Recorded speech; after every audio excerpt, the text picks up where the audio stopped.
also going to say that a lot of the time when people speak to me about Japan, they always say technology. I feel like they're not so far technologically advanced, but you're right. The asset that Japan has is its people. And I'm just going to say it. I know this is going to be very politically incorrect. Before I went to Japan, I couldn't tell the difference between a Chinese person and a Japanese person and a Korean person and a Japanese person. Yeah. After I went to Japan, I can easily tell the difference. Yeah. He had a COVID mask on with a hole in the middle. That's what it was. And his tongue was coming out of that hole. Yeah, we just asked them, do you know this guy? And wallahi, the fright in their face, it was sad to see. I've been to, alhamdulillah, I think over 24 countries. It's one of the best countries I've been to. Top 3 maybe. And you can choose to go to Tokyo or other places. And I chose to go to in Hokkaido in the north of Japan. It was rural, as in like genuinely can count on one hand how many Japanese people could speak English there. I think the worst thing about going to Japan is the al-Majlis مع موسى عدنان. Assalamu alaikum wa rahmatullahi wa barakatuh, brothers and sisters. Welcome back to another al-Majlis podcast. Today in the Majlis we have joining us a very special guest, very, very close brother of ours, a lad of the Majlis, mashallah, Sharky Daqani. MashaAllah, MashaAllah. Try to do the makharij al-huruf. Sharky is one of those guys, when you meet him, he says, my name is Sharky. But you're actually continuously pronouncing it wrong. Yes. And then when you say it wrong, he says, no, it's you could be a white guy that doesn't know how to pronounce Somali words, or a Pakistani guy for that matter, but he will correct you. So I go out my way then to call him names, which I won't call him now. Yes, please, if you would refrain from. But yeah, Sharky is a good friend of mine. Alhamdulillah, we've gone to Japan twice together. Yeah. He is the owner of Sakura Salam, I would say a travel company that takes people to Japan, Muslim-friendly tours to Japan, mashallah. You've done multiple tours to Japan. Alhamdulillah. And alhamdulillah, I was there to see the inception of this project. The pilot. And even the idea come about, alhamdulillah. Yeah. And it's there, mashallah, tabarakallah. I went with Sakura Salam to Japan. Both of the times I went. Yeah. Welcome. Barakallahu feek, and it's an honor to be here, to be honest with you, in the renowned Majlis. You better feel honored, brother. There's only one way to feel. Japan. I wanted to speak about Japan because the thing is, ever since I came back from Japan, one of the it's a novelty destination. Yeah, I would say so. Do you know what I mean? Like if you go Dubai, no one's gonna ask you how was Dubai. Yeah. If you go, do you know what I mean? Like the typical Muslim countries we go to, Turkey. Yeah. Oh, where did you go for holiday? I went Turkey. Yeah. Okay. Yeah. You know, nothing that special.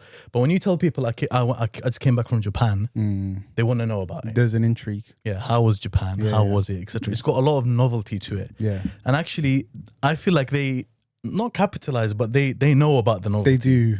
As soon as you land, bro, in the airport, they've got like on the walls, Pokemon or whatever. Yes. Do you know what I mean? Like they know what they're doing. They do. So I thought we'll do a podcast about Japan.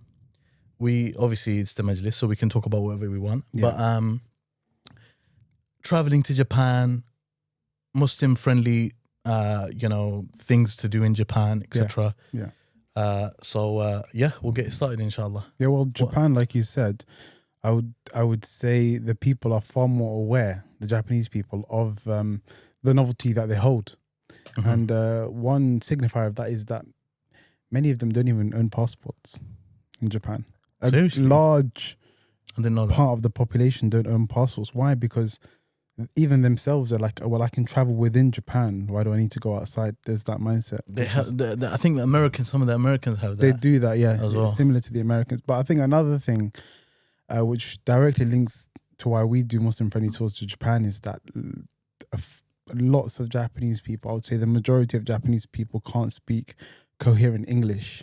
Yeah, you'd be shocked. Yeah. That is one thing, by the way. If you're going to Japan, you would actually be surprised. Yeah. I remember being in Osaka on the main strip. Yeah. And I went into an optician's because I knew that they got some good deals and stuff like that, etc.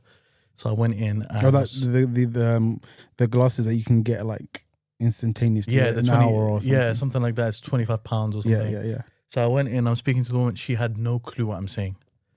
Like hello was as far as I was gonna get. Yeah. So it is like that. I mean, and another aspect to that is the personality of the people. Mm-hmm. They're very sheltered.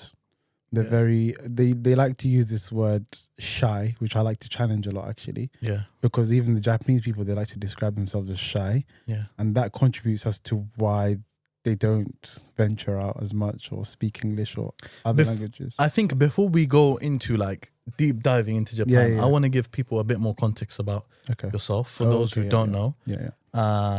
You, mashallah, you done your A-levels here in the UK, of course. Yeah. And one of the A-levels that you took was Japanese, right? Yeah. You traveled to Japan for a year? Yes. For That's part of my degree. that was as part of your degree. Yes. Okay. But for my A level, I was in Japan for the first time in 2014 Yes. for 2 weeks. Okay, fine. Yes. That's the first time when you're doing your A-levels. my first time. Then when you done your degree in Japanese and politics? Yeah, joint honours, yeah. Okay, mashallah. Yeah. And then when you were doing that Yeah. at SOAS, Yes. you went for your year abroad to Japan Yes. and you worked in Japan. Well, I'd done a number of things. The focus was studying, so I was a full-time student, exchange student, Okay. as they're called, yugakuse in Japanese, Mhm. where it's like SOAS University has a relationship with a number of universities in Japan, and you can choose to go to Tokyo or other places, and I chose to go to a place that is very dear to my heart, Hakodate, Yeah. in Hokkaido in the north of Japan. You were in the rural areas. It was rural. Yeah. It was rural, as in like genuinely can count on one hand how many Japanese people could speak English there. Like a SubhanAllah. conversational English, maybe 5 that I met in a year. And this is Yeah. a small place. You know, that it's actually crazy when you think about that. Yeah. Because, you know, even if you go to Pakistan, Yes. if you go to third world countries, Mm. if you went to Somalia, Yeah. you would find English speaking people. people who speak English. Yeah. The shopkeeper who's a poor man Yeah. speaks English. Yeah. At least he can say hello, how are you, Yeah, etc. yeah. Like my grandfather, you know, may Allah bless him. I mean, He's, I don't know, in his 70s. Mm. He can speak more English than these people. yeah, for sure. Right. So when you say it like that, it's actually crazy. So that you were in Japan for 1 year, Yeah. and then you got a lot of experience. You obviously by this time you can speak Japanese fluently. As in like I could speak well, yeah. I wouldn't say near to fluency. Like I could speak it. at So a good when level. would you say you became more fluent? Was it As in, was it like- actually when you came back? when I'm studying at that time, I was doing it because I really enjoyed learning the language. Yeah. But also one of the main things is having access to these people. Mm-hmm. And they're again, we can speak about them in more detail a bit later, but they're a very interesting group of people. They I are, feel they like, you know, They the- are. and We then- need to spend some time speaking just about Japanese people. yeah. So for me, it was like, what I love is when I meet people for the first time, I just want to know why a person is behaving the way they're behaving. Yeah. Like I could, when I first meet you, get into your life story, and I'm very comfortable with that. Some people are a bit, standoffish when they meet people for the first time, but me, I'm more like, let's get into the crux of this. Like, why are you doing this thing that you're doing, right? Yeah. And for them, it's like there's a barrier with me first because when I initially went there, I couldn't speak so well, and I'm a foreigner, Yeah. a Somali Muslim coming from the other side of the world. So Yeah. there's already lots of barriers that are there That's between as us. foreign as it gets. Exactly. Yeah. So for me to break down those barriers of these people and understand them in a actually quite a profound way is something that I think I enjoyed the most. Yes. And yes. generally, when I look at myself, that's what I like to do, Yeah. on a day-to-day basis, right? Yeah. So that was the most profound thing that I took away from Japan. And then when I the reason I say this is because I studied the language because I just enjoyed doing it. Mhm. And then when I finished university, and then the idea of Sakura Salam started to come up of Muslim friendly tours, I retook the idea of studying Japanese serious again, because it was like, if I'm taking a group of people, I need to really brush up again. Mhm. So I started studying again, got a tutor, etc. Yeah. And then that's when I'd say going there and being mas'ul of being responsible for a group of people, come on, like Yeah. you have to speak properly. Yeah. So yeah. I remember, Bakush, do you think you could open the window? Just for the temperature in the whole place. You know, Jazakallah khair, for me, so this is where, when I met you Yeah. and we first got to know each other and stuff like that, and you mentioned the whole Japan thing, I was like, one of the things I remember that we did discuss as well, you need to be using Yes. what you have. I'm a firm believer. Like, Yeah. if you're someone who Allah subhanahu wa ta'ala has blessed with certain abilities, that are excellent abilities, you should use them. Let alone if you're one of the only people Yeah. that has that ability, then you have to do I something. think I with kind that. of, for a long time, just took it for granted. I was that guy, right? Oh, You did. Yeah, that guy where Yeah. people would, and because I was so used to, I've been studying Japanese since year 7, GCSE, right? So because it's just normal to me. Do you know right? why I'm saying you did? Because when we went, even when we went Japan and we come across like very, crazy things, and I'm making videos about it and stuff like that, I was thinking, what's this guy doing? Why is he not Making a video? Yeah, why is he not doing this? Yeah. But that's the thing, right? That's where when you become so comfortable with something, Accustomed, right? The customs, anything, it could be an idea, a business, anything. People see it as special, but to you, it's just normal, right? SubhanAllah. Fast forward, we go to Japan. Wait, can I pause you there? Yeah, go, of course. I'd like to say, Jazakallah khair, actually, you're one of the reasons that I decided, okay, let me actually take this seriously. Alhamdulillah, because, mashallah, you had a great influence on me to be like, Sharmarka, what are you doing? Come on, do this, Yeah, no, so Jazakallah khair for that as well. It's honestly a pleasure to see it all happen and whatnot. And I when you launched your tour and I saw the poster, the first one, I remember I called you straight away. I remember that. I was like, listen, let me just pay my deposit now as well. Because I need to go. I want to go here. Right? And then we went Japan, had an excellent time. Alhamdulillah. So if we go into it, like for me, I'll speak a little bit about it because I think my perspective of Japan is probably going to be like the perspective of many people out there. Meaning, I'm not what they call a weeb. Yes. Right? I'm not someone who's like crazy watching anime all the time. I've, may have seen one or two in the past or whatever like that, but I'm not someone who's like crazy into watching anime or anything like that. Or even that much into Japanese culture. Not that much into Japanese culture. Yeah. I don't know about things the way that some people do. Some brothers do. But I wanted to go to Japan as a thing where, it seems like a very, very interesting country. And I want to see how this is. And I also wanted to add another country to the list of countries I've been to. I want to see this world, right? So when I went to Japan, I was blown away. Wow. I was blown away. That's the way to put it. With how forward the country is compared to, for example, other Western countries. Like when you look at the UK, when you look at countries in Europe, even when you look at America, when you kind of think this is the gold standard, right? And then you go to Japan and you see everything there is to do, they do things differently. Yeah. They do it better. They're better. So when they have, you may have a convenience store, they have a convenience store and theirs is better. Yes.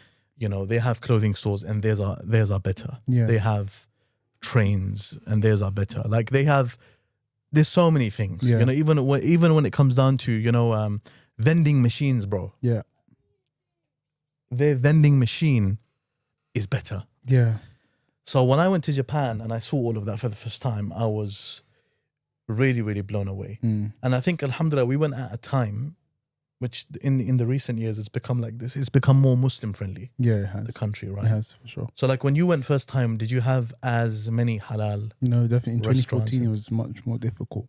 Okay. We were preparing our own food, etc. Yeah.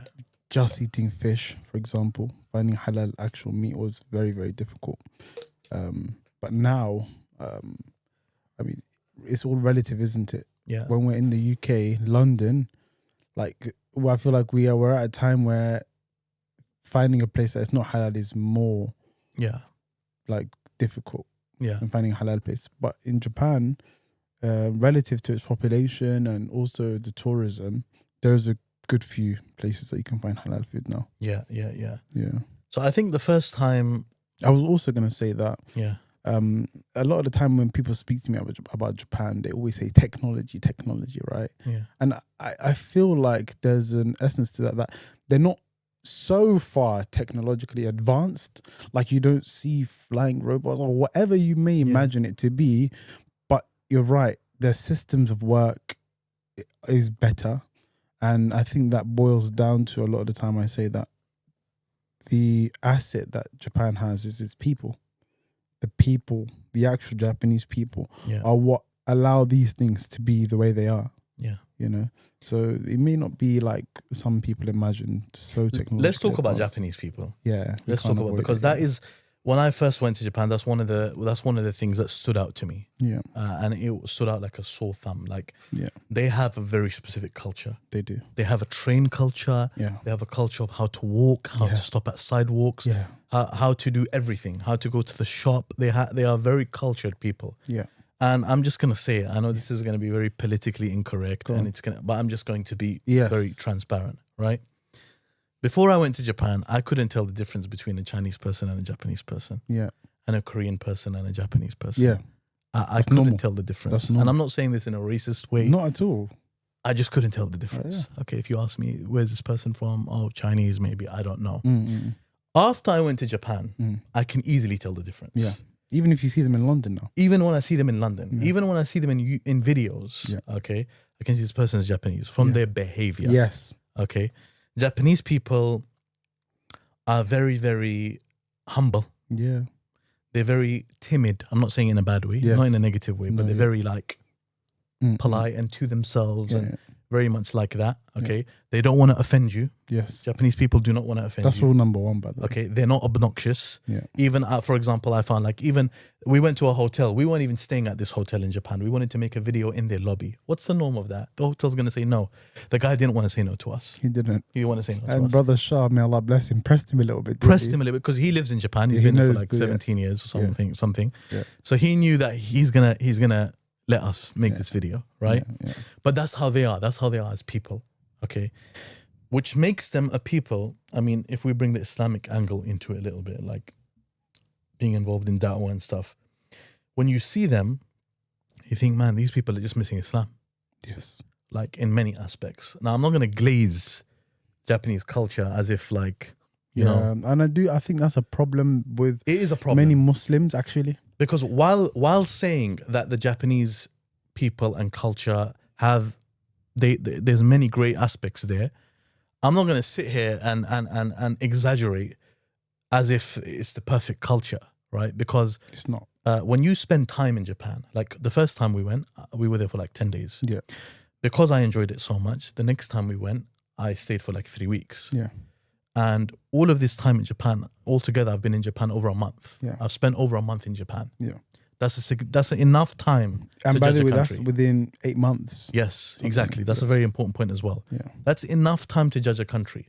One of the conclusions that I came to is, okay, there is a darkness to this culture, which you don't see when you land and you're here for a week. Yes. It starts creeping out the more time you spend here, Yeah, for sure. right? The more time you spend here, you're like, hang on a second, like, Yeah.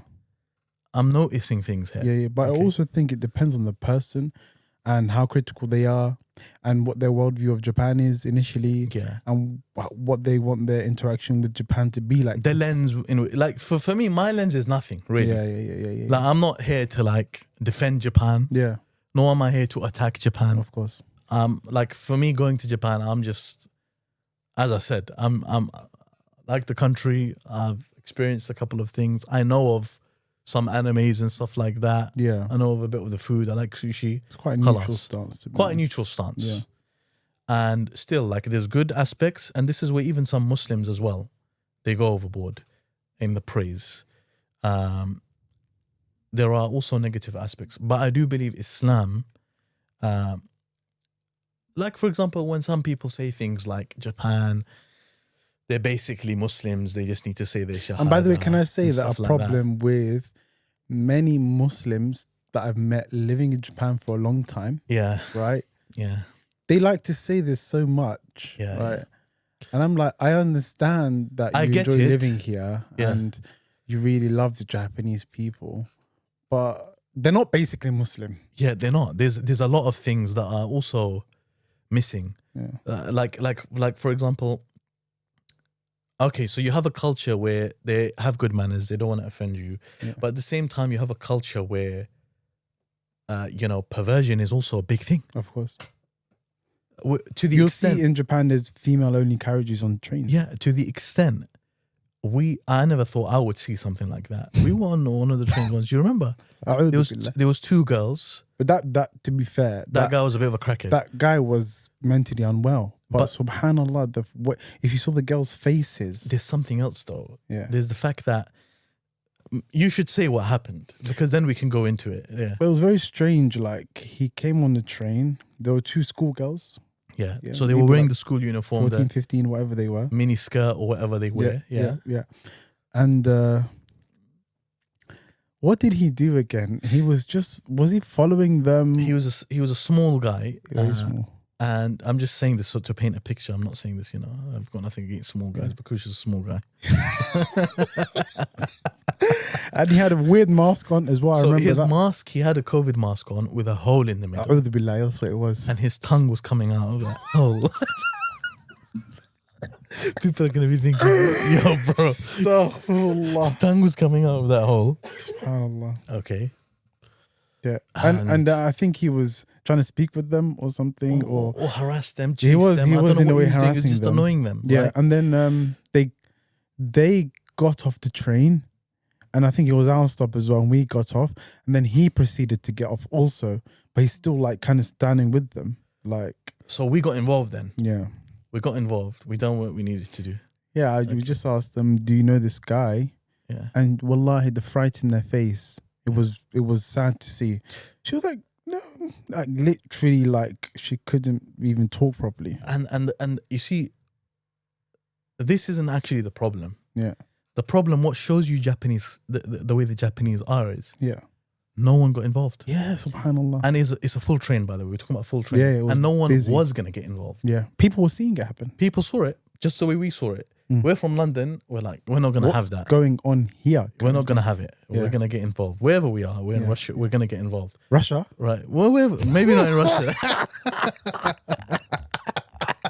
Might end up choked out with a bullet. Another place. China.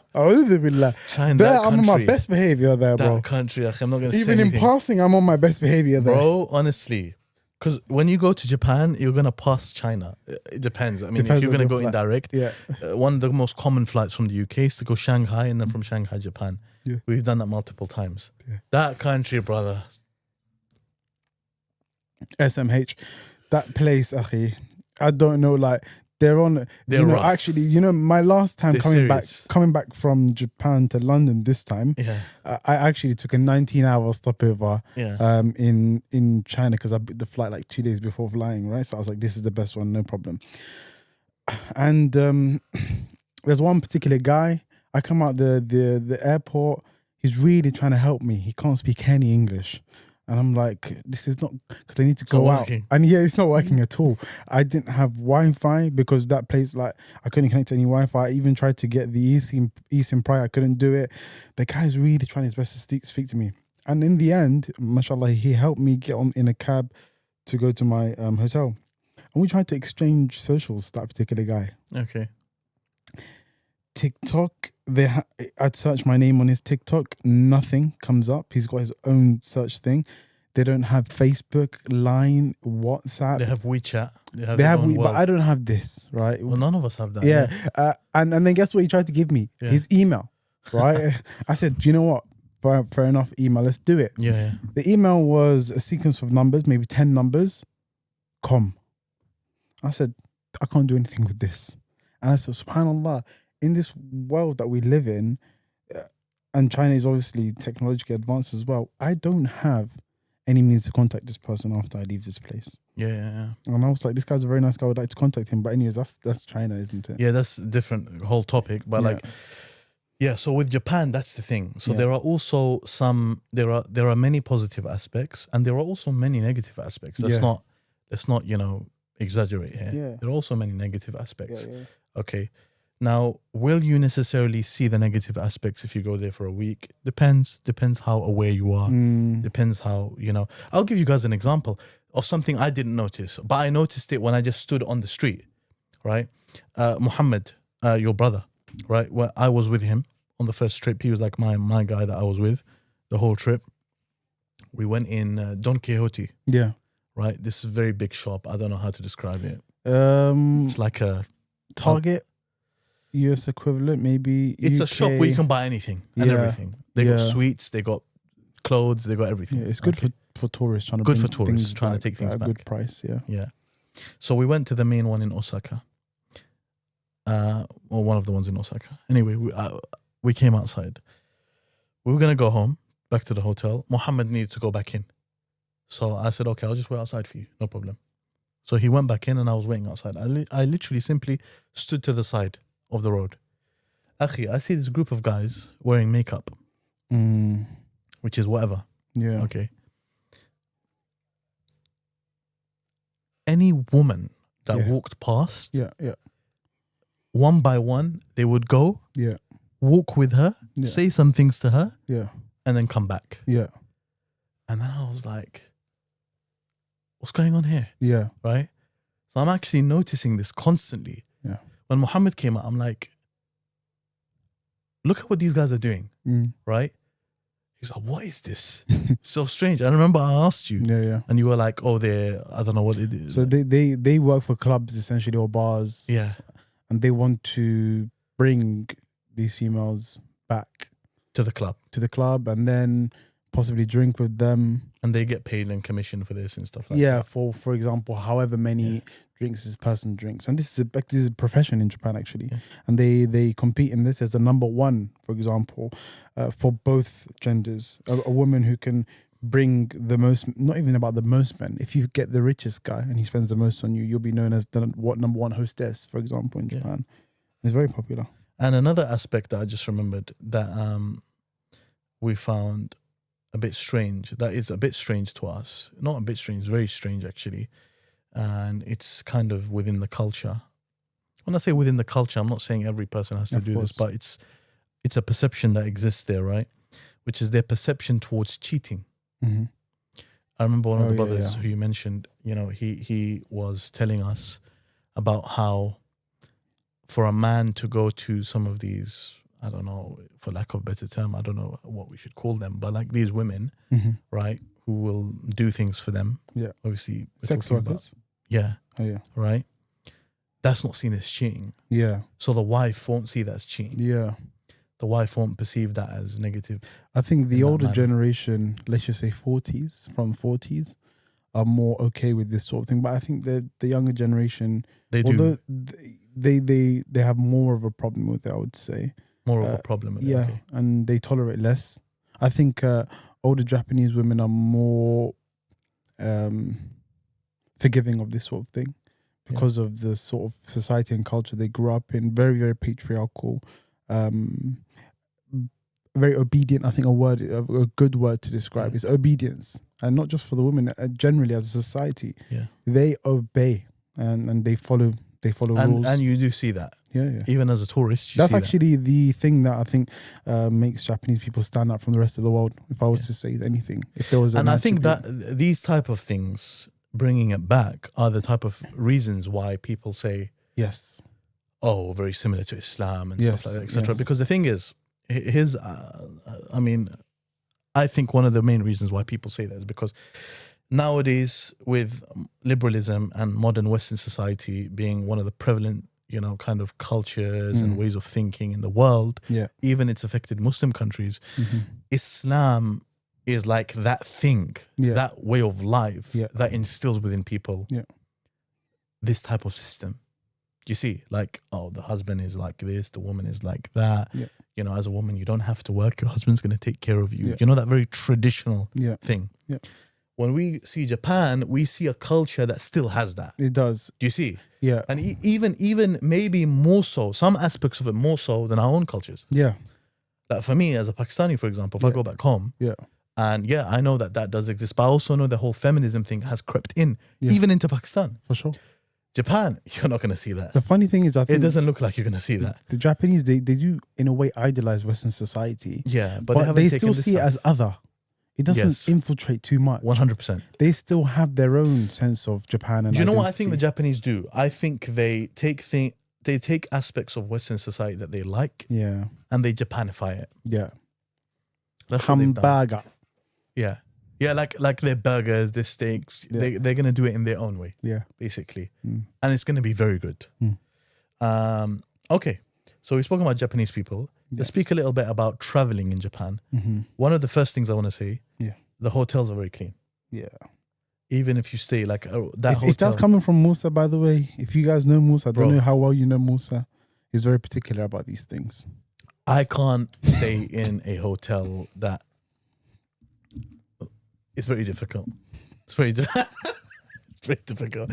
I've been to Saudi, yeah? Yeah. I'm not going to name the hotels, obviously, yeah? Because, you know, might have to go back there to the hotels, right?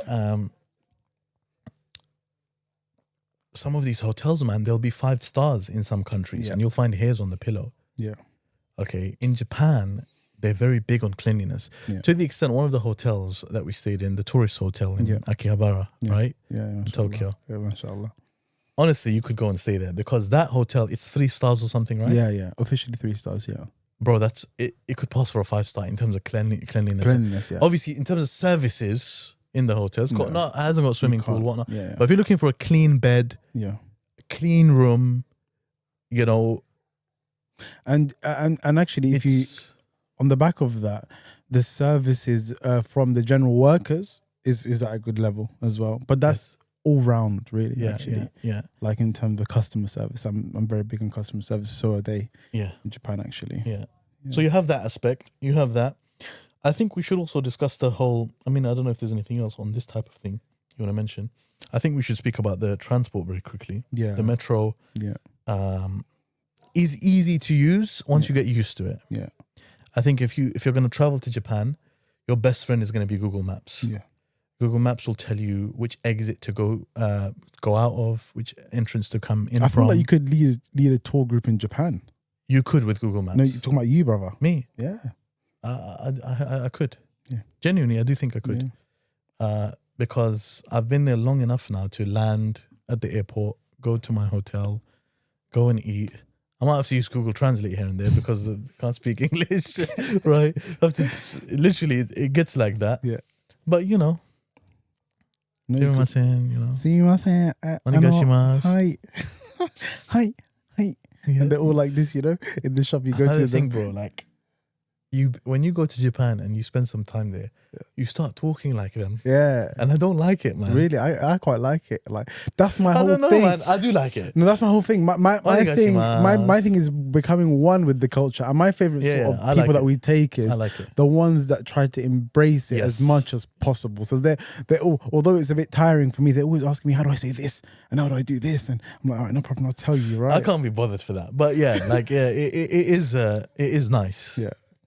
To get these small aspects of the culture. Were you going to say something? Because I was going to say, coming to the transport thing, like being in the train station, I was surprised that there was going to be any form of like English text at all. Mm-hmm. Is there? Yeah, there is, isn't it? There is, yeah. Always something. Even the announcers were announcing. They had that English announcement as well in Tokyo. Yeah, so I felt like I was never going to get lost in that type of environment, and it was all just so surreal, like very nice. Yeah. I felt safe. Yeah. I felt like I wasn't going to get... That's another thing about Japan. It's very safe. That is very safe. You feel safe. You do. There was only one time I ever felt threatened in Japan. That was only once ever, and I've been there a long time. Yeah, you have to tell us that story. So what happened was, it sounds like, you know when people start a joke, right? I was with one Vietnamese guy, one Russian guy, and one Chinese guy, actually. And the Somali guy.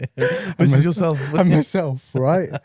And we go into a restaurant. This is my year abroad. We're all students, right? Yeah. I've come from different countries to study the Japanese language. So we go into the shop, right? And there's a tilt order before you sit down. And ID, normal order my food, right? Then I realize somebody has walked past us quite in a harsh manner, but they've muttered something. I haven't quite heard what they muttered, but there was a microaggression in that mutter. You could tell. I could feel it. He did say something nice. He did it. It wasn't pleasant, whatever he said, but I didn't hear it initially, right? And then he went to the toilet, walked past us, and sat back down. There was 4 of them. Besides him was his mother and his 2 brothers. I'm assuming he looked like a family of 4, right? And then we sat down, and in Japan, you'll notice very quickly, people don't stare. I think there's a misconception about the Far East that people stare because they see videos in online of actually more often than not Chinese and Taiwanese people staring at foreigners because they've never seen them before, and especially because we're in a rural place. But in Japan, look at someone for a second or two, they'll look away.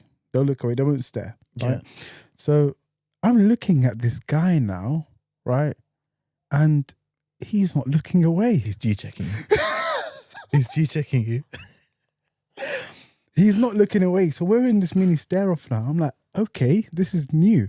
And I've been there for about 6 months plus now, and I'm very accustomed to the place. And I'm like, this is not normal. This is not normal, right? So we go up to collect our food now, and we've met again.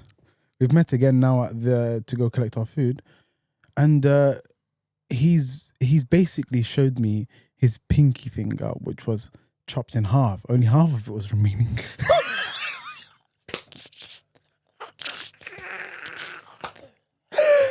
And he said to me, look, I'm Yakuza.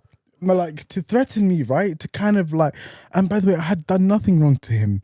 And maybe he was racist. I don't know. Maybe he was just trying to stamp his authority, you know. Yeah. He said to me, I'm Yakuza. And I said to him in Japanese, sorede, which means, so what? Like, what? And what? Then what? Like, and what, right? And then he just stopped. And not to say I'm a bad man at all, because what is he trying to say to me, right? I'm Yakuza, my finger's in half. Your finger's in, you've lost half the finger, brother. Do you know what I mean? It's got no utility. No utility, but to show off the foreigners in a flipping restaurant, right? But that was... That's the anomaly. I'll keep it real with you. I was threatened. Yeah. I was. Did you feel... I was, at the time, I might have said sorry there, but I was like... what the hell is happening here? And his mother is also staring. This is a gang, you know, a family gang. And actually, a lot of the time, the Yakuza in Japan, it's a family thing as well. Like, people know about it. And as a punishment, for example, that's why they chop off their pinky finger, as like also to show their loyalty. But if they've done something wrong, they can also get their finger chopped off as a punishment as well, you know? Do the Yakuza like function like a moral gang? Well, if you know what I mean, like, I mean, I think it's been taken out of context a little bit as well, because again, this Japan fantasy that many people have. Yeah. But essentially, the majority of their business is that they take tax from shops to kind of protect them. Like the Italian mafia. Yeah, like a mafia, essentially. Yeah. But it's well known that when there's disasters, for example, the Yakuza come together to help the people. Yakuza don't do petty crimes that affect the daily life of people, for example. They're not drug dealers? They do deal drugs, but it's not in your face sort of thing. Okay. You know? And I done a street interview with one little Rongan one time, and he had drugs on it in person. That's my most viral video of that guy when I started speaking to him in English and then changed to Japanese. And he was like, "Oh, I like Central C." That guy, I don't know if you remember him. He had drugs on him. He had drugs on him in his pouch. He said to me, "Do you want some?" He just thought that I was a dark skinned person from the west side of the world, and he said to me, "Would you like some?" I said, "No, thank you." You know. So there is that definitely there as well. But again, back to safety, you could, wallahi, honestly, 2-3 a.m. in the morning, walk the streets with little to no worries, really, actually.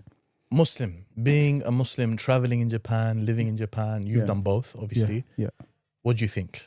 What's your perspective? I think, so actually, the beginning of this year, 2025, I lived in Japan for about 2.5 months. Yeah. And to be honest with you, in that time, I did struggle, to be completely honest with you. One thing that always sticks with me is that we speak about Japanese having an etiquette. One thing that sticks with me is train etiquette, for example. And for myself, obviously, I stick out on the train, even in Tokyo. Doesn't matter if it's Tokyo or not, right? And one thing that I struggled with a lot is being too self-aware. And the Japanese people are very, very self-aware people. So I get on the train, right? And again, their seats are smaller than normal, than the UK anyway, because their people are smaller. So I get on the train and and I'm like making sure that I'm sitting in the right way, and there's a lot of upkeep, and the upkeep I think got to me. Yeah, it was like you have to conform to the culture and stuff. Yeah, and conformity is what Japanese people do. And there's a phrase that the pin that sticks out gets hammered down. So everything is very uniform. And for me, and it affects you. You know, even when I was traveling, when we were traveling in Japan, and some of the brothers would get loud on the train. Yeah, like if I was with brothers in London and that started happening. Laughing loud or anything like that, I wouldn't say anything. It's London, like it's fine. It's normal for us. Yeah. But in Japan, I actually started feeling uncomfortable. Yeah. Around our own guys. Yeah. Like not uncomfortable from them, but like, you know, when you feel because of the gaze that guys, you receive. Keep it down. Because, and I mean, we also want to respect the culture as much as possible. Yeah. You don't want to stick out, but then it gets to you so much, which is not necessarily a bad thing. It's normal. It's a human thing. Yeah. But like, you want to conform because you don't want to stick out. It's that, isn't it? And for me, when I was there alone living, although alhamdulillah I live very close to the biggest masjid in Japan, and I was interacting with Muslims every day and stuff, I struggled with that side in terms of sticking out so much and then making a conscious effort not to do so much, which then affected me. I'm like, I'm tired of this. I'm just tired of this, right? And another thing that I struggled with is, obviously, they have halal restaurants. Yeah. Right. But finding halal meat to cook for yourself is easy, but I didn't do it so well. Yeah. I wasn't very self-sufficient in that area. So, I mean, even the halal restaurants, I think that's something we should speak about for the people. You know what I mean? Because like, so for me, the first time I went Japan, adi, like halal, khalas, as I do in London. If someone tells me, even if it's a non-Muslim, our food's halal, our chicken's halal, I eat. Yes. Right? So I was doing that in Japan. Yeah. The first time. Then the second time, I don't know, I think maybe because I was there for longer, I don't know. I started noticing things, right? That time in Kyoto.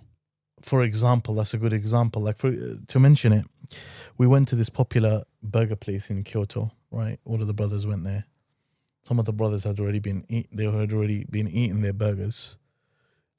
And you know, like, and we were seated in front of the grill. Yeah, like it was an open kitchen. They sat me in the worst place they could have sat me for them, right? Right in front of the grill. And I have another story about that place, but after we speak about this. Yeah. So very quickly, long story short, I mean, you know, there's places that are 100% halal, you can trust them in Japan. Yeah. Like, you know, Honolulu ramen and you know, what's the other one? Ayamiya and places like this. Everything's halal there, right? Yeah. The ramen places and stuff like that. Because everything's halal. So it's fine. It's a halal restaurant. But then there's places where they do halal and haram. That's where you need to be a bit conscious and you should ask. Yeah. It's a good thing to do. If you want to eat halal food, you want to make sure what you're eating is halal. Yeah. You can ask them. Like, so for me, my questions were, firstly, is this halal? Yeah. If it's yes, okay, the next question, which also needs to fall in line, is there cross-contamination? Yes. And multiple times they'd get past the first question, but the second question is a problem. It's questionable. It's a big problem, actually. And that place, in the end, alhamdulillah, we pushed him so much. No, but that place, let's say what happened. Yeah. We're waiting. That's a busy burger place, by the way. Yeah. It's a nice burger place. Yeah. Okay. And when they sat us in front of the grill, I'm like, hang on a second, there's only one grill. Yeah. And the grill's this big. Yeah. Like, it's not a big grill. Yeah. You know, it's like a small grill. And because it's an open kitchen, I actually checked. I'm looking around. Is there another grill in here? There's no other grill. There's not. So I remember I asked you. I said, you need to ask them, are you cooking everything on this grill? Yeah. And they said, yeah, we're cooking everything on this grill, the halal and the haram. Yeah, they were. So I remember the brothers who were with us, like directly with us, were a bit like confused. I was like, look, I'm not eating this. Yeah. For me, this is haram. Yeah. Right? Long story. One of the brothers called up someone else. No, anyway, that's a whole other story. And then he started. Then he started munching. Anyways. No, to be fair to him, like whatever he done, yeah. Yeah. But anyway, I remember. Then you asked me, right? what do they need to do for us to be able to eat this? Yeah. So I said they need to wash everything with water. Yeah. They need to clean it. Because for to explain to the people from a fiqhi perspective, when you have meat that is haram, it could be chicken, it could be beef, it could be meats that you feel comfortable with, okay? When you have meats that are haram, they were slaughtered in a haram manner. They were not slaughtered with Allah's name, okay? They could have been slaughtered, but they weren't slaughtered with Allah's name. This meat would be classed as a mayta in fiqh. A mayta is anything that is slaughtered, in a way that goes against the Shar'i slaughter, the way of Islamic slaughter. Even if it's slaughtered in a clean way or anything like that, okay? That would be classed as a mayta. What's the problem with a mayta? A mayta is najis. It would be impure. It's literally impurity. So it's as if, sorry to put it like this, like there's urine on where your food is being cooked. Yeah. It's impure, that's the point. So the impure is being mixed with your halal food, which would obviously contaminate your halal food, right? So anyway, long story short, for us, we were the last customers. They washed it and they gave it to us. And I remember we discussed this. We mentioned that we actually need to tell this guy that you're advertising as halal. There's Khalijis in here. His attitude wasn't so good as well. His attitude wasn't the best because for them, I mean, you can explain it better. They say that we are halal, Muslim friendly. Muslim friendly, that's the term they got. That's what they call it, right? It's a new But mustalah. they've got like a halal sign somewhere on the poster they're advertising this as well. And you're not halal actually. You're not. Yeah, because and this is and I think this doesn't stem from maliciousness. No. It stems from a lack of understanding of what halal is. Yeah. They have meat. They have bought halal meat. Yeah, exactly. They the have. meat is halal. They have. But they're cooking on the same grill as the non-halal meat. And they don't understand the problem with that. Yeah. And then when at the end we've again told them you need to clean this with water and we saw them do it and we're happy with it, so we ate in the end. But for them it's like these guys are going over the top. Other Muslims come and do all of this for us. And this is the thing. And I was like, oh, this is to be fair to the other Muslims though, if they sat us anywhere else in that restaurant, we wouldn't have known. We would have eaten the food and not known. Yeah. Right? But this is where you need to check. I remember we went to another place, some viral frieds. I think you might have went to that place. You went to it? Yeah. We actually went to that place. I think. What's it called? In Tokyo. It was a place in Ginza. It's the sandwich place in Ginza. It's a place. Pancake, yeah. No, it's not pancake. They fry the sandwich. It's a fried sandwich. They put cream and different stuff. Okay. Different toppings. I don't think I went to that place. I went with Abdul Rahman. I went to that place on our last day in Tokyo. Yeah. And when I went there, I said to Abdul Rahman straight, I said, I don't care because now I'm in a state of doubt on everything. I'm not confident that when this guy tells me that our food is halal, he understands what that means. What he's even saying. Right? So I need to ask my questions, right, before I eat. Just to add to that, the name of the place was Age 3. It's a very famous sandwich place. Yeah, so anyway, when we got there, there's Muslims in the queue, man. The hijabi in the queue, this, that. The people are in the queue. It's a long queue. It's like a viral place. Anyway, the guy comes up to us. I speak to the guy. I'm like, okay, what is okay for us to eat that doesn't have pork? He's like, only these two sandwiches have pork, something like that. And there was like loads of choices. I was like, okay, Mumtaz, I'm just going to choose something that doesn't have pork. Then I said, okay, my next question, is there cross-contamination? Is there pork being mixed with any of this? Okay. He literally thought for like a minute. He's standing there thinking in front of me now. Then he goes, actually, all of the sandwiches we make, we fry the pork in the same oil, in the same fryer. So I'm like, so all of your sandwiches are contaminated with pork, basically, right? So I told Abdul Rahman, I said, yeah, we can't have this. We simply can't have this, right? But it's an issue there. It's a big issue. if you're eating halal. I would So say it's something to think about for sure. think about. Yeah. That doesn't mean it should stop you from going. Yeah, There's halal restaurants. Yeah, there is. There's halal places to eat. Multiple, many. Yeah. We could say even now. Yeah. And other than that, I mean, there's not. Yeah, it's not too much of a problem. And you asked me prior, like, it's an enjoyable holiday. For sure. A very enjoyable holiday. For Like sure. to put into perspective, I plan on taking my family. Inshallah. My immediate family and my mother and my sister. I plan on going. I was speaking to my brother-in-law, a few weeks ago, saying to him in front of my sister, "Forget my sister. We'll just go, me and you." Oh, really? Right, yeah. Is that what you're My doing? sister's like, "No, I want to go." Right. So no, like it's one of the best I've been to. Alhamdulillah, I think over 24 countries. It's one of the best countries I've been to. Yeah. Top 3 maybe. Yeah. Honestly, maybe top. Yeah, and I wallahi, and I agree as well. And I feel like going with. How many countries have you been to? I've been to a lot. How many? Have you actually been to a lot? I've actually been to a lot. Yeah. How many countries have you been to? I don't know on the top of my head, but Over 10. over 10. Jameel, he's a respectable man. Yeah. That's for you.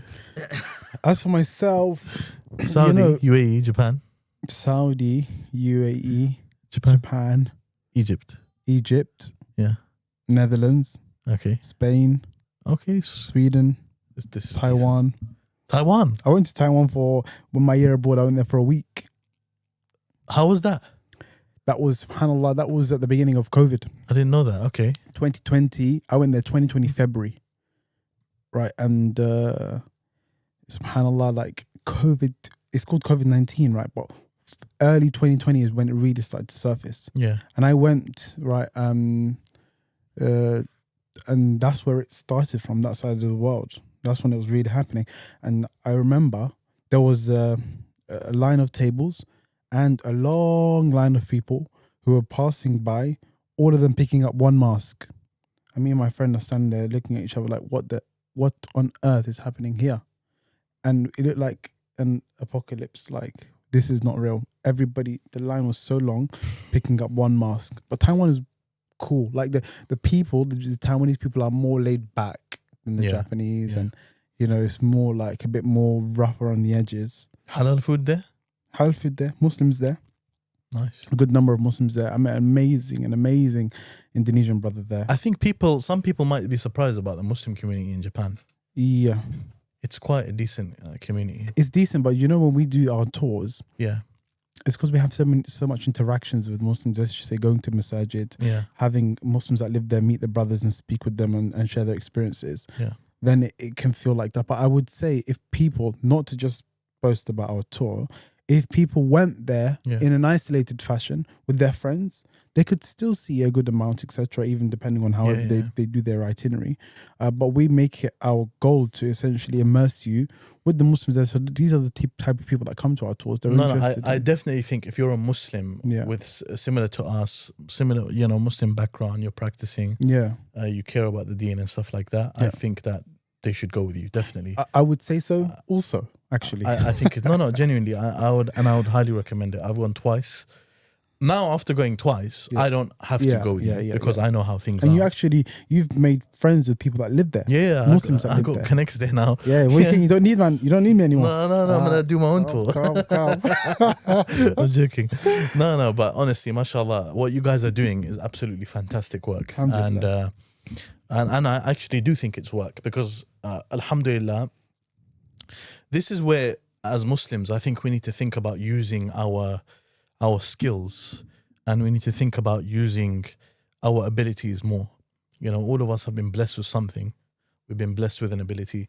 Even me, I'll be honest with you, even me with this podcast, like for me, sometimes you can have complexes in your mind. Yeah. I'll be very open. Like one of the complexes in my mind that like was there is, I don't want to just be a host of a podcast. Okay. Right. As in, you mean known as that, or what? Yeah, like these thoughts come across your mind, 100%. I'm just going to be very frank, open. I don't want to be seen as a podcast host only because I've also done other things, and I'm also I give da'wah and I also do other things. Yeah. So you kind of box yourself. I don't want people to do that to me. Yeah. Just put me in a box. Oh, he's just a podcast host or anything like that. Yeah. And part of, like, for example, with al-Majlis, I've intentionally made it like a conversation style podcast because, you know, I also want it to be a platform where I can speak about things that I'm also passionate about. Rather than like just extracting rather than just information from- interviewing people. Yeah. And it's all about the person who's the guest, for example, right? It's better this way, I feel. I think so. I think it's nice. It's a conversation. Do you know what I mean? Yeah. But like, the point was that this is a type of thing that comes across a person's mind. Oh, but I don't want to be this, and I don't want to do that, and I don't want to do this. But at the end of the day, one of the thoughts that was in my mind is that, alhamdulillah, I believe Allah has given me an ability to converse with people, to talk to people, to be able to speak with people, get different people on, benefit from them. I can also offer some benefits. These are blessings from Allah subhanahu wa ta'ala. Not everyone is able to do that. Not everyone is comfortable to sit in front of a camera and talk. Yeah. And just be themselves and be open. Yeah. Okay. Not everyone is online. So if I've been given this platform, I should do things with it. You should. One of those things is a podcast. Yeah. Right? It's a good medium. Yes. In the same way, mashallah, you've been given many things that I don't have. You can speak Japanese fluently, mashallah. You're very familiar with the country. You've got good educational background. All of these things. You're also, as a person, quite organized, mashallah, tabarakallah. So all of these things are abilities that many people don't have, especially when you group them together. It makes you a unit that can do work. Yeah. So like even when we went to Japan, you facilitated for myself like da'wah opportunity there, mashallah, tabarakallah. We went to Otsuka Masjid, one of the main masajid in Tokyo, active masajid in Tokyo, definitely. gave a talk there.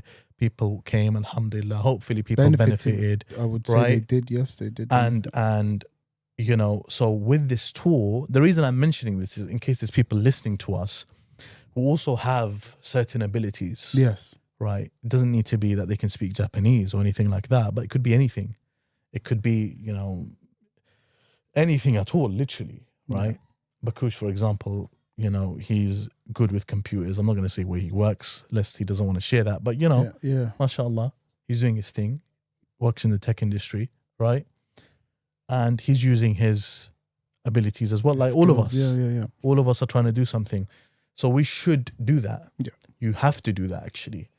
You know, there's a saying one of the brothers was mentioning, and obviously we don't believe that this is a sin from a Sharky sense, right? But it's just a saying, right? That one of the biggest sins is having the ability, is not making use of your ability, basically.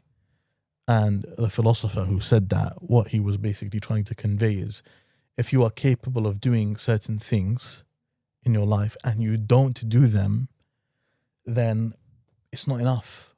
You have let yourself down. For me personally, one of the biggest things on this topic, right, is, and for me, this has been a big issue. It's a very subconscious thing as well. Sometimes subconsciously, you think to yourself, because I have the ability and the potential to be something, that's enough. Even if it doesn't translate. Yeah. I don't know if you've gone through a similar thing, but for me, that's been a big problem. Yeah. And recently I've realized, no, the world doesn't work like that. Yeah. The world doesn't, work like that, where potential is enough. It's not enough. The way Allah subhanahu wa ta'ala has made this world is that if you have potential and you don't use it, that guy with no potential will surpass you. For sure. In the very field that you have potential in. Yeah, and he may not have as much potential as you. He doesn't have anything, let's say, but he just does what he does. Yeah, he does it. Right? And he does it rubbish, let's say. Yeah, but he'll surpass you. He still does it though. Yeah. Yeah. I think one of the biggest things about someone who has bags of potential is a fear of failure. Of, okay, my expectation for myself is this much. Yeah. Right.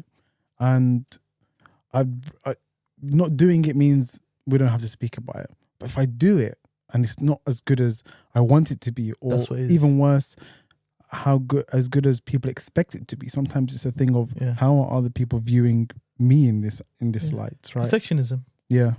And it's crippling. It's very crippling because the thing is, I've gone through it firsthand, man, for years, with online work and stuff like that. Oh, well, you want to wait till you get this done and that done, and then, then you can do this and then you can do that, etc.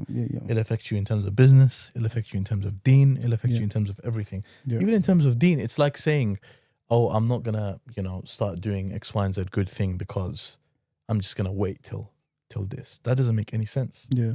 I mean, I would say another big thing is, first of all, who you surround yourself with, right? Yeah. Not just how ambitious are these people, but ambition is one thing, but how often do they work to reach their goals, right? Yes. Are they doing something actually? And the more you surround yourself with those people, you'll look at yourself and say, I can't even sit in this circle anymore. I'll be very honest with you.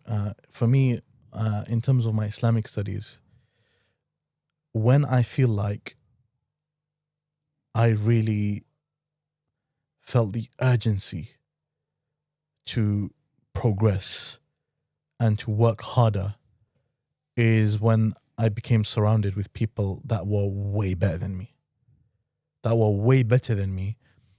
way more hardworking than me, way more accomplished than me. When you end up in a circle like that, and let's say you're the worst one in the circle, that's what you should aspire to be, actually. Yeah. Initially, anyway. Yeah. And I'm currently in a circle like that where I would describe myself as one of the worst ones, right? It doesn't matter if you end up in circles where you're the best one. That's not what it's about. Doesn't matter. Because that's not where you should set your mate out. Your yardstick shouldn't be that. Yeah. And I believe, actually, I think in Islamic studies, for example, like many people, for example, or some people, let's say, who study abroad, when they come back to the UK, let's say when they were abroad, they were around the Tullab al-Ilm, for example, Tullab al-Ilm from the Arab countries, around the Yemenis, the Pakistanis, the Saudis, and these guys are serious. Their language is good. Everything is good. They've worked hard. They've memorized the Quran when they were 7 years old or whatever. Okay, and then you come back to the UK. When you were in those circles, you were the worst one. Yeah. When you come back to the UK, you're Shaykh al-Islam. Yeah. That's fine. You can be in that. Yeah, benefit the people, no problem. No, I'm not even saying it like that. I'm saying like you can, but should you be complacent? No, you shouldn't. In that sense, should you just accept that? Oh well, alhamdulillah, people here see me as a sheikh, so it shouldn't be like that. Yeah, you should have a bit more of a higher. That's like one of Imam Mashayikh. He was mentioning to me about how you shouldn't think that, oh, if I memorized X, Y, and Z, then I'm better than 90% of the people in my country. So great stuff. I think that shouldn't be your yardstick. The main thing is that when you're accustomed to comfort, and you're comfortable, and I think like again, I think 9 to 5 versus entrepreneurship is a different conversation to have generally, right? But when you work a 9 to 5, and you have this routine that works for you, at the end of the month you get X amount that is going to come in. Alhamdulillah, like you know that I'm going to attend work for these 20 days, whatever it is, 25 days. I'm going to get the paycheck at the end of the month. I'm going to do the same thing next week again. Yeah. And actually, I've started recently working in an office environment, and actually what I have found is that you don't necessarily need to work that hard. Yeah. The hours that people are there, how much of it is actually used productively to get things for done? Work, for actual objective work. Of course it is. Yeah. It's questionable. So when you get into that environment where, okay, you're not doing anything wrong, you're not going to get fired. You're coming. You're turning up on time. You're just gliding. You're doing the tasks that are asked of you after that. Yeah. And then what happens then is that complacency comes in. And again, this is no way to put down 95 or anything like that. It's not to put down anyone. It's just to raise people by saying that if you should put yourself in situations where you're surrounded by people and you're challenged, who push you. Yeah. Who push you, man. Like they really push you. Yeah. You know, like recently I had exams. I was talking to one of the brothers earlier just today. Recently I had exams. And I was saying to you guys as well before the podcast, these exams, man, I felt the heat. Stress. I felt the heat, akhi. Yeah. Alhamdulillah, like within that month, I read hundreds of pages. Yeah, mashallah. Going through stuff, trying to revise and stuff like that. And afterwards, I actually thought to myself, that is actually beautiful. Yeah. When you're in it, you have moments where you're like, I don't know if I can do this. Yeah. I don't know if I can do this for another X, Y, and Z years, Yeah. right? Yeah. But when you finish it, you're like, you know what? I need to do that. Yeah. Because like really apply yourself. Yeah, because when you put yourself through that, strain, vigorous strain, yeah, it is.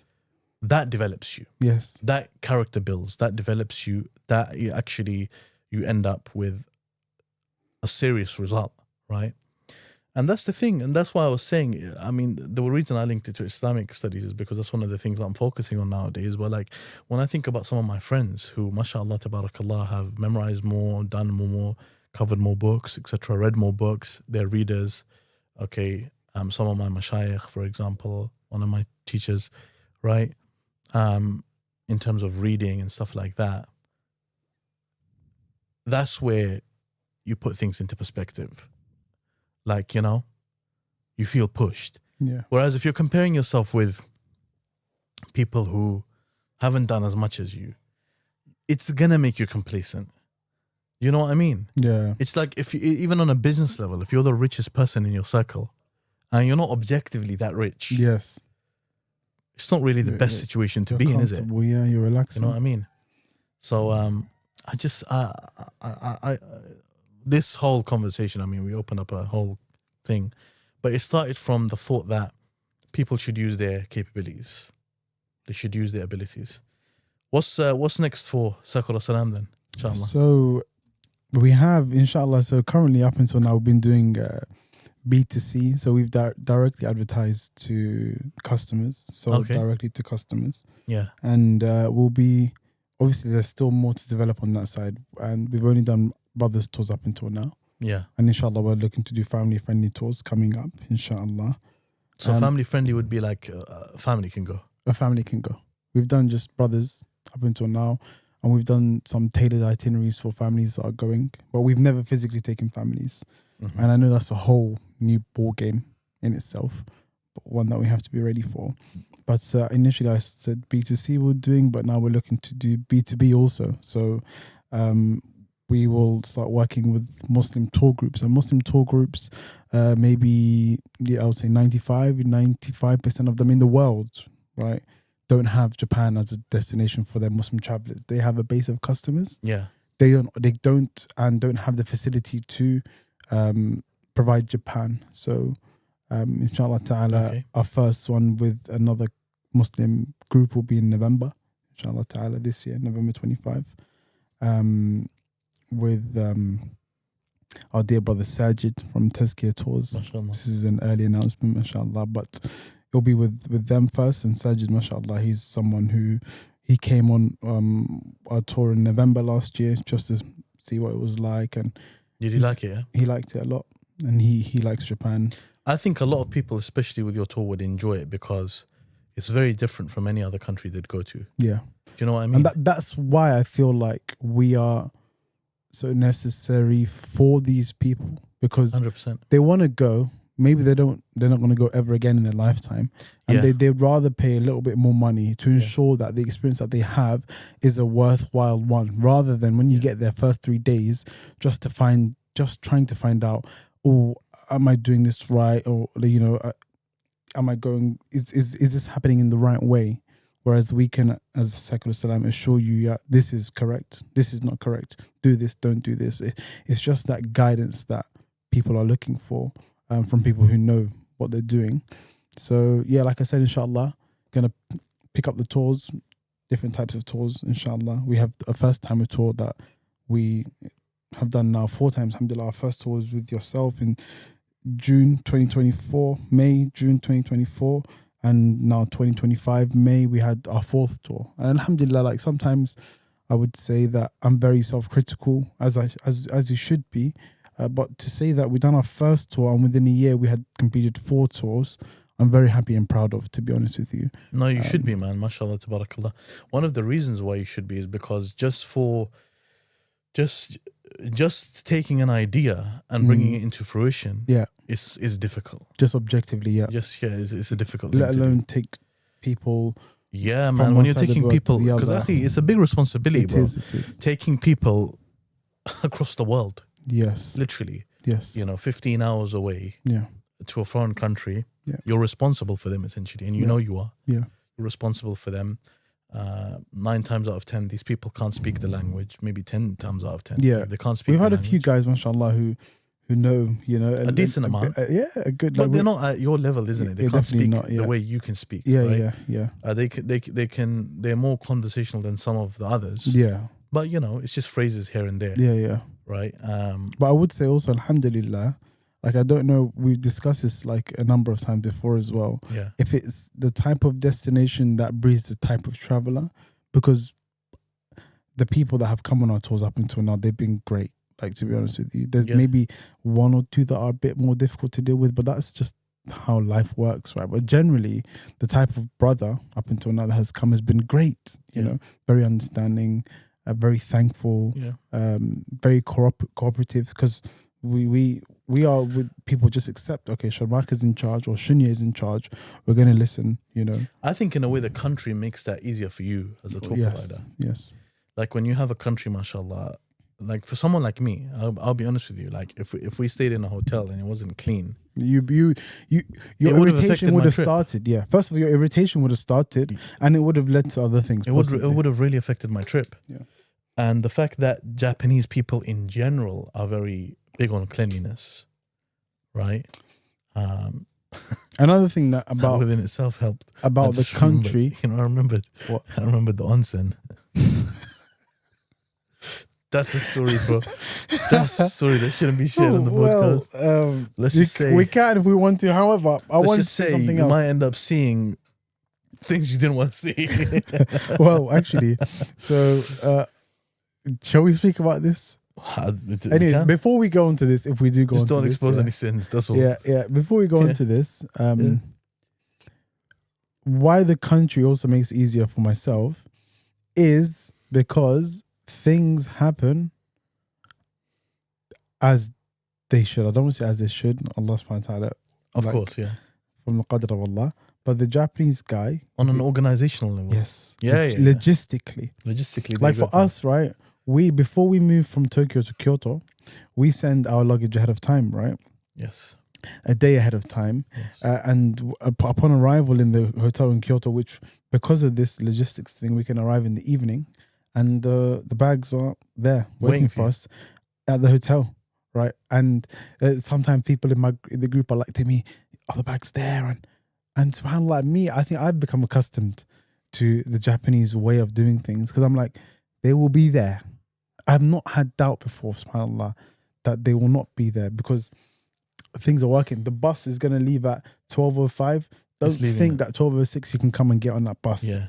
And this is a bus maybe that's supposed to carry 40 people. If there's 38, they're not going to wait a minute for the second 2 people that aren't on the bus. They're going to go, which actually then makes you more This brings me back to something because you're bringing feelings back in me, right? Yeah. After I first went Japan, Yeah. After I first went Japan, I came back with this feeling that I want to move here. And I think it happens to a lot of people. Yeah, it does. Did you feel the same thing as well? That's sensational. Bro, it's funny that you say that because I had the exact same feeling about it. Yeah. And I think I was talking to Shamaki about how like I might pick up lessons of learning how to learn language. Bro, you don't know how many brothers after they're like, bro, open a business here, move my family here, learn the language. Do you remember what we spoke about? We spoke about actually quite seriously. Yeah, we spoke about it very seriously. Shamaki was like, I can help you get a role there. Yeah. SubhanAllah. Yeah. In one of the masajid, whatnot. But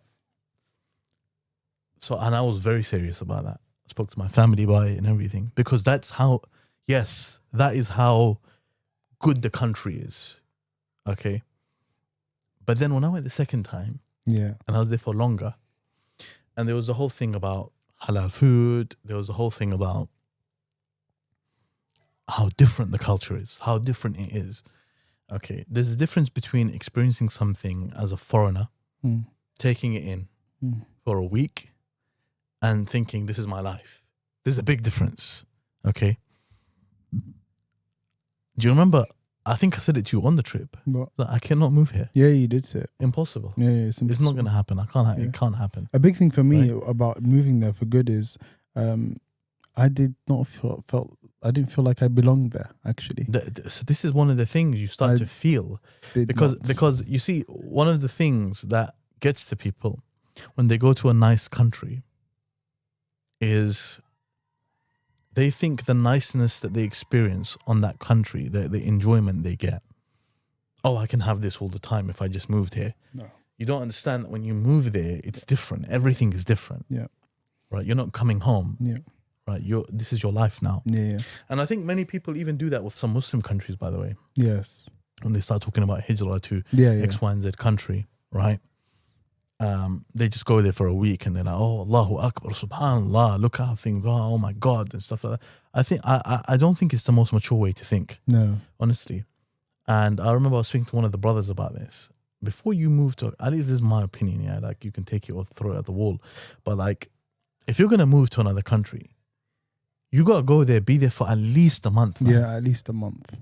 At least a month. Yeah.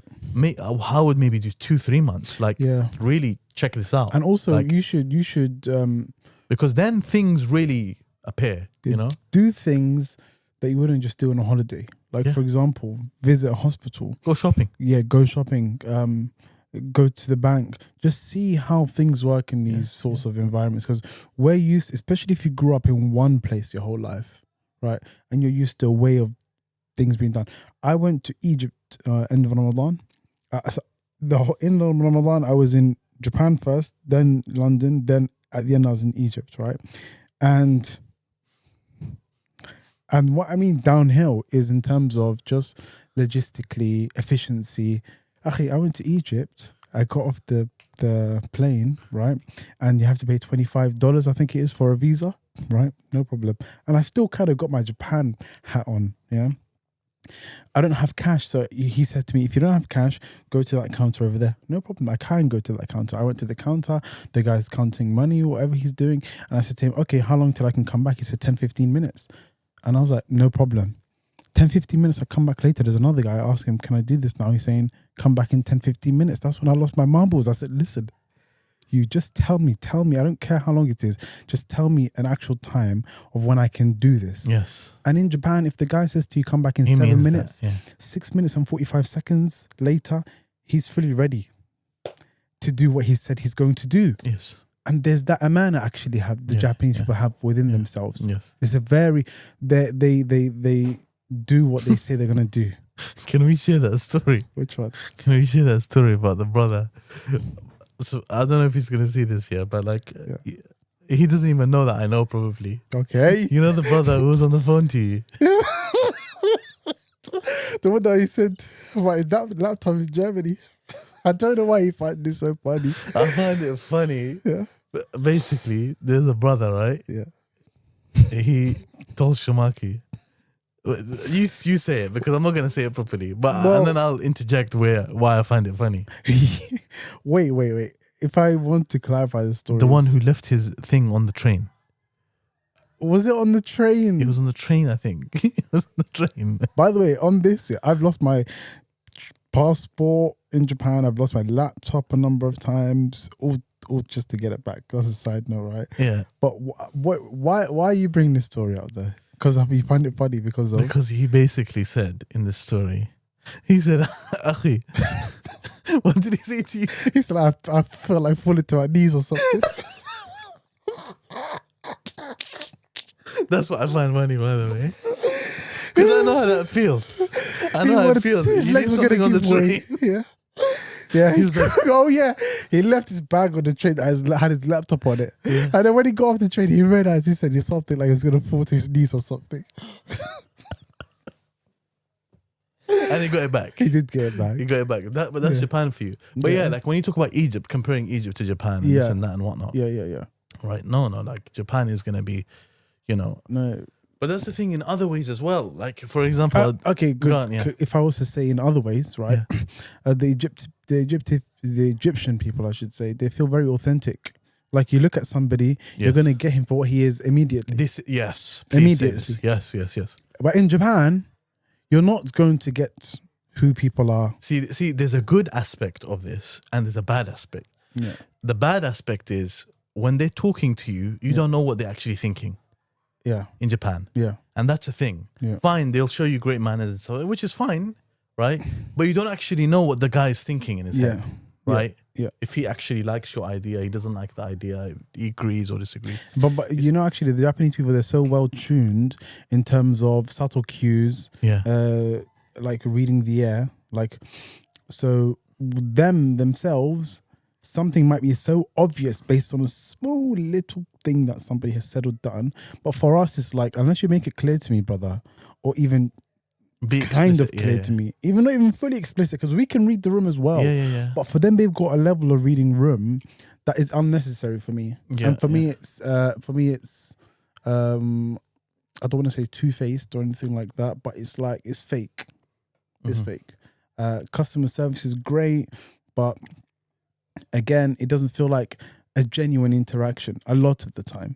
It's like the person is doing this because this is how things are done. In the UK, you may get some good because like service. you think to yourself, it's impossible that a person or Can be all this people can be this happy all the time. Yeah, it's not possible. It's not normal. Yeah. Do you see what I'm And saying? this is the thing, like the work, again, like we should mention the working environment there and how it really takes people's lives over and how they have to just really, really submit in the workplace. And then it's so draining. That's what I felt when I came back after 2.5 months, beginning of this year.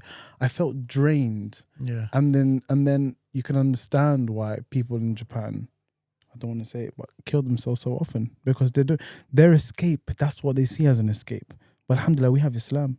We have Allah subhanahu wa ta'ala that we can do sujood to. You know, the sujood that we do to Allah subhanahu wa because ta'ala. a lot of it goes back to the fact, and this is a really, really important concept, that if you think that this life that's what it is. the only life. Yeah. And which obviously many of them do. Yes. And you're struggling, not doing you well. flop, basically. Yeah. Then it's like, what's the point? Super Mario, you had 5 lives, you lost your lives, game over, khalas, that's what it is. Yeah. You see, and it can't be. That's one of the biggest issues there. Yeah. But there's another thing that I was going to mention with regards to the things when you're there for a significant amount of time, things that you notice.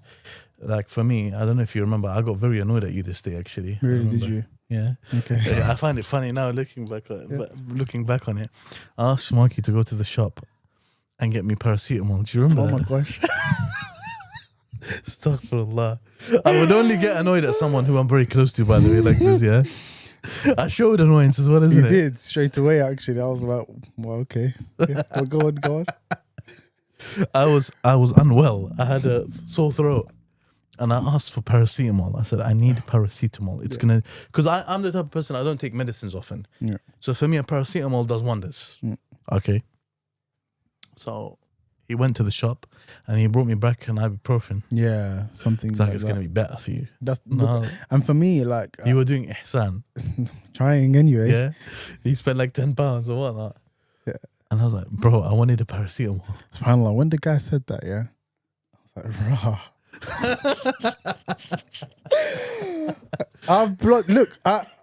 I was like, I've just literally cycled. He cycled in the cold. February. Bro, I'm cold. so sorry. No, it was absolutely fine. I came back without paracetamol. Because you know what I done? I went into the shop. I said to the person that works, so what's the best thing for this? And they were like, this is the best thing for this. Yeah. I was like, sure, I'll get it. Right. Yeah. So then anyway, when I went myself then, and I couldn't find paracetamol. They don't do something like, I had to go through a whole process of trying to find the lowest dosage to get something that is similar. Yeah. Do you know what I mean? So obviously these are natural aspects of the thing. But Kush, did you want to say anything? You didn't want to say anything. Are you sure? 100%.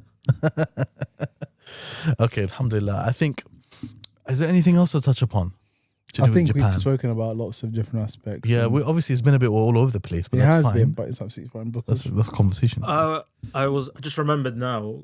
I sent it to you on Instagram actually. Yeah. It was in regards to the new laws that Japan's going to come out for tourism. I don't know if you've been made aware of it, or I'm sure you have because it is a new line of work. How are you going to overcome this thing now? Which new laws? He hasn't. He doesn't know. Which new laws, brother? The ones where they're making it I guess, more difficult for tourists to come now. If you speak about making tourism harder, for example, in Kyoto, for example, it's well known. There's a number of things that they've done. One of the main ones is they've started a tax, a tourist tax on hotels. So the hotel has a normal price, and then you'll pay more per night or something for arrival. Is another one that's well known is the Mount Fuji viewpoint from Kawaguchiko Station near the famous Lawson, where they covered the viewpoint so that people couldn't take pictures. Is there a tax for that? No, they just covered it initially, didn't they? But now there's a tax. No, there's no tax. Okay. But like, I'm talking about ways to maintain tourism. But one thing I will say is that fine, there's lots of tourists coming. Number one, because I think there's a big hype on social media. Massive. Big FOMO. Like I see on my social media now, Muslims going to bro, Japan all the time. Before I went to Japan last time, my whole algorithm was all Japan stuff. Yeah. Unbelievable. Like, but now it's like lots of Muslims are going, I feel like. Yeah. It's growing in number. I'm not saying it's because of us or anything like that, but I said this before as well. This is genuinely how I feel. Like, I feel like after the first time we went, everyone's going. Now I'm significantly noticing like everyone's going. Whereas before, it wasn't a thing. It wasn't like that. It wasn't but pre-2024. Now I would say more online information about traveling as a Muslim or just generally traveling to Japan. I'd say too much information. It's a natural thing. The more people that go, the more people that make videos, the more people that are taking pictures. It's adi. Yeah, it's become more popular as a tourist destination, I would say. Yeah, the brothers are messaging me saying to press you for our content from our tour. I'm still waiting on it. Who is that? Is that Hassan? No, I'll text you now. I'll tell you after. Shamaki is someone who records content. Yeah, and does a release. He pays cameramen to record content. Another thing about me, I haven't posted on Sharky Sensei in a long time. Need to fix up, brother. And I don't know what it is exactly. You know, even for me, Arabic with Musa, I need to get back on that. That's something I've been meaning to do. Yeah. But I actually now work a full-time job while doing Cycle Salam. Don't want to use that as an excuse or anything. You know what, bro? It's not an excuse because once you start making content, you actually realize how easy it is to make content and be consistent. It's not that hard. I don't think it's that hard. Yeah. And even when content creators, I'll be honest, when they make it out like, oh, it's so hard work and you don't know what goes into it. Yeah, there's aspects and stuff, but it's not so hard. At the end of the day, brother, you're not having to wake up at 7 a.m., 6 a.m. in the morning, go to work for 12 hours. Yeah. You're not, let's just be fair, isn't it? Yeah. Like, let's not make it out like. And I would say another thing about just generally entrepreneurship is that I think there's not now, maybe not so much now, but in the last year or so, there's a big. Everyone wants to be an entrepreneur. Yeah. And I don't think it's a bad thing. It's not a bad thing. But I think the reality of what it really means isn't really spoken about enough in terms of how difficult it is. Yeah, it's not that's not easy. Yeah. Yeah, and actually how failure comes with it. And how patient you have to be. Some of the brothers that I know that are successful, proper, I would describe them as proper entrepreneurs, not like neo entrepreneurs, like these guys who are just, do you know what I mean? Like proper entrepreneurs. Yeah. Some of them, their life is their work. Of course. A large portion of their life is work. But whereas, the romanticized idea of, being an entrepreneur is like, oh, I get control of my time and this and that. Yeah, these guys have control of their time, but like they're always working, they're always busy. They are. They find it hard to shut off. Yeah. They'll go into a meeting at 8 p.m, 10 p.m. I was just with a brother who's successful, millionaire, mashallah, tabarakallah, I'm very sure, entrepreneur this morning. And he was mentioning to me how, the other day I had to go into a meeting 10 p.m. and we're doing this. And it was, my brain, it's hard. It's and not easy for work. people that want a balance in their life, I would just say just work 9 to 5. Like just because you have a routine, you have a set amount of every income coming in, you have a set stable in a sense. especially if you can see a clear progression in your field. Being an And it's entrepreneur is not for haram. everyone. Yeah, Everyone's not going to be an entrepreneur. Yeah, and I don't think that everyone should be pushed towards that direction either. They shouldn't be. There is this sort of, especially like in the way that as people speak about 9 to 5 sometimes, this sort of thing of like, oh my God, 9 to 5. Yeah, the matrix, rat race, whatever you want to call it, I agree. Yeah, but if you want to commit all your time to working and it's not easy. You need doctors, you need dentists, you need, people doing engineers, teachers, all of these fields are very important. Yeah, in modern day society, these roles are. And funnily enough, if you look at some of the countries that rely upon expats, their own population would not be able to fulfill those roles. Yeah, their society would crumble if all of those people who are fulfilling those roles just decided to up and leave the next day. Yeah, subhanAllah. Bro, we've spoken about so many things.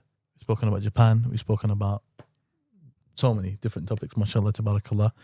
Jazakallah khair for coming on. Allah barik. I think this is a nice place to end it. It is. And I think to conclude the podcast, I would say if you guys are interested in going to Japan, check out Shamaki's page online. That's the first step you can take. You can follow him personally at Sharky Sensei, right? At Sharky Sensei. And the company is called Sakura Salam. Check them out and take a trip with them. Inshallah. Inshallah ta'ala. You're honestly, always welcome. I would definitely recommend it. Jazakallah khair. Genuinely. And you're not just saying that because you're my friend? I'm not saying that because you're a friend. And what about you? 100% recommend it. Mashallah. 1 billion %. And Bakush is one of the brothers that came with us in He's February. one of the clients. Indeed, I am. Also a good How friend. much did you pay this man? Should I actually say the numbers? Yeah. What was the trip? It's not a secret. No, literally like It was publicly advertised. Altogether, literally under 2,000, literally 1,800, I'd say. Yeah, it's not bad. And it was perfect for 10 days, 5 days in Tokyo, 5 days in Kyoto. And you can still get the leeway to experience other cities. Yeah, honestly, wallahi, I feel like that it's given me the confidence to actually go on my own. MashaAllah. And I would recommend anyone out there who wants the Muslim-friendly vibe, know where to go, where not to go. Did it change your life? It's changed my vibe. No, that's too far. But He went with it. that's like Bakush is my guy. He was going to carry it. I'm gonna back it, bro. MashaAllah. But honestly, yeah, literally. No, wallahi, for me personally, when I hear brothers tell me they enjoyed it so much, that's what it's all about. For Bro, me. I always talk about Japan with people. Like whenever I get the opportunity, it's a conversation I love. MashaAllah, it's a great testimony for us. I'm very happy, and that's With what we everything work said, for. it's a very enjoyable holiday. Like it's one of those things I've said it like to people that I can definitely imagine myself going once a year. Yeah, And I know that may sound so strange to some people, very much doable. but like genuinely, it's that enjoyable. It's that enjoyable. And there's so much to do, so many places, different places to go Yeah. as well. I'll say one thing. I think the worst thing about going to Japan The flight, is the flight. yeah, That flight will kill you. it's far. That flight will kill you. Bro, that flight killed me. If you don't get the extra leg room, wallahi, if you don't get the extra leg room, it's done for 15 hours just in a little box. I was, alhamdulillah, Yeah, and by I the was way, blessed. if you fly with Air China, it's only like £80 extra one way to get extra legroom, and it's more than worth. And alhamdulillah, I've had That's definitely worth doing. a lot of times when I fly, because I fly there like regularly. Is the extra legroom good though? It's very good. It's proper But for legroom. me, yeah, alhamdulillah, I find it that I get on empty flights a lot somehow, right? And like, let's just say there's 3 seats available, and I took to the air hostess. Can I go there? I just lie. Can I down. say something about Air China and China Eastern Yeah, you can. as airlines as well? Yeah, Mm. they're very good airlines in the sense that they let you pray Yeah, and they let you pray standing up. yeah, Very nice, very Yeah. very respectful. yeah. Once, bro, there was like 5-6 people working in this area that they work in, right? And they literally They were cleared like, it yeah, for of us. course, yeah, like you can pray, of course. And you know what? I recently flew with BA, yeah. and it's a sham. Okay, I've been flying with these Chinese airlines very regularly now, yeah? They're good, man. And they're very upstanding in their service that they provide to the customer. Yes. But BA, I'm there. I'm trying to pass this guy who's working on the plane. He's talking to a woman. I know this is casual conversation because I can see, and I can't pass now. And he's working there. Do you know what happened with me yesterday? What? On my flight back. They become lax, these guys. Ryan, you will not believe what happened to me. You will not believe. I actually thought these people are so stupid. Sorry, I'm just going to say it straight. God, yeah, sorry. That how can you do this? Yeah. What was it? I'm on the flight back, yeah? Yeah. My seat number was 1B. Mm-hmm. I was right at the front. There's no one in front of me on the plane. So I had all the legroom. Yeah. Okay. Yeah. Who sits in front of me? The person. The air steward. Yeah. Right? And the air stewardess. Yeah. Right? Bro, as we're landing, yeah, these two, there's a man and a woman, they're clearly, getting on with each other, bantering and stuff throughout the flight and stuff. Yeah. So I was with my family. My family were at the back of the flight. For some reason, we normally always sit together, but we just lost it this time. Yeah. We lost the opportunity to do it. I don't know what happened. Anyway. Yeah. So I'm there. I'm just, waiting for we're literally coming down now to land. And akhi, this guy in front of me, loud, like I'm talking to you, like you can hear me. Yeah. He's talking to this woman about the dark, deep things that are happening in Ryanair. Work politics. Also, I could even name the guy he was talking about. I think you should. He's saying, Oliver, who was the head of UK. She's like, he got demoted. You know why he got demoted? Because they're talking like this. And then, akhi, they done something that made me angry. It made me angry. Yeah, it actually made me angry. And I was really considering myself. But I'll tell you the full context, right? Or as much context as I can give. Okay. One of them said a name about one of the other staff members. Can you imagine they're talking about other staff members in front of us? Right in front of us. Okay. So one of them goes, so and so, Eunice. What kind of name is that anyway? Like that. So I'm like, are they talking about the name Eunice? Right? Because if they are, I'm going to make a scene. I'm going to say, what's your names? Literally. And I could have done it like that. Because they're right in front of me. Yeah. Sorry, what's your names? I'm going to make sure you don't have a job. This is your last day. Okay? How would you feel if I just complained about everything you've just said? Bro, there is no way they would be employed if I complained with all of the information I know. Okay? Anyway, I keep hearing them talk. The woman's like, yeah, Eunice, what kind of name is that? Like, eunuch. She's mocking the name. Then they mentioned it was a female's name. So I thought, okay, it's not the name Eunice, whatever. Anyway, I was still furious. But I thought to myself, I'm not going to cause a scene because I'm with my family and I need to get out of here. Yeah. And, we got stuff going on. Okay. But it really, really made me realize how unprofessional some people are. How on earth they're employed. So, sorry to say that. That's why I described it as stupid. This is stupidity. Yeah. It's hadamul aql. Yeah. It doesn't make any sense. Yeah. How you would speak like that in front of your customers. All one of them needs to say is, I'm not happy with what you just said. I'm reporting you to HR. You're going to lose your job. Definitely. You will lose your job. Yeah. There is no way they would, anyone in any job like that would remain employed. But I feel like previously flying was quite an exclusive experience, right? It's lost its novelty in the last. I mean, actually, we're talking about Ryanair. It's probably £20. Still though. Actually, it was more than £20, but yeah, go on. Yeah. Air stewards, air hostesses. It was expensive, man. It was a sought after job. Yeah. Now, you look at the people that work in these jobs, and you think maybe on certain airlines, but that's what I'm saying. Even British Airways, I would say, there's no standard. EasyJet, Ryanair, all these sort of airlines, there's no standard. No, akhi, genuinely, you would be surprised. I was shocked at the way they were talking. Yeah. I actually thought to myself, Do they think we can't hear or something? The way they're talking. They're literally having work gossip in front of us. Crazy. Anyway. Yeah. Thank you very much for watching. No, bro, Jazakallah khair for having joining us for the podcast. It's been a pleasure having you.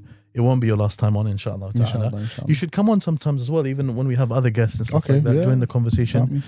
We've got many seats here, alhamdulillah. So it'll be good to have you. I'll let you know when we do some other episodes as well, inshallah ta'ala. But course, Jazakallah khair once again. Anything you'd like to say to the audience? If you want to plug anything or... Yeah, we have tours coming up in November this year. It's 2025 now, so hopefully this comes out before your tour. Inshallah it will. Yeah. So visit the website, join us. Inshallah. What's the website? sakurasalam.co.uk. Barakallahu feek. Jazakumullah khairan, brothers and sisters, for listening and watching. May Allah bless you all. Do subscribe to the channel if you're not already subscribed. We will see you in the next episode. Assalamu alaikum.